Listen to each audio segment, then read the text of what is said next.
Vijay uncle பெண்களுக்கு எல்லா பஸ்ஸிலும் பயணம் இலவசம்னு வாக்குறுதி தந்திருக்காரு. ஏற்கனவே தமிழ்நாடு போக்குவரத்து துறை நஷ்டத்துல இயங்குறதும், இப்போ இருக்கிற இலவச பஸ் திட்டத்துக்கே வருஷத்துக்கு 4000 கோடி செலவாகுதுங்கிறதும் அவருக்கு தெரியுமா?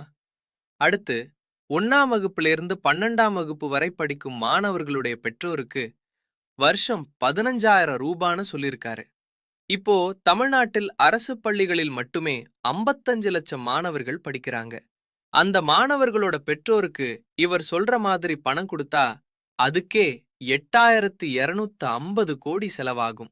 இந்த தொகை பள்ளி கல்வித்துறைக்கு ஒதுக்கப்படும் பட்ஜெட்ல 20%. இதுக்கெல்லாம் அரசாங்கத்திற்கு எங்கிருந்து வருமானம் வரும்? இதென்ன ஜென்டில்மேன் சினிமா மாதிரி கொள்ளையடிச்சு கொடுக்கிற விஷயமா? இப்படி வாக்குறுதிகளை அள்ளிவிட்டு வாய்ப்பிளக்க வச்சு ஓட்டு வாங்குற அதே பழைய ஃபார்முலாவை வச்சுக்கிட்டு மாற்றம்னு சொன்னா எப்படி? மாற்றம்னு நினைச்சா இது மோசமான மாற்றம்.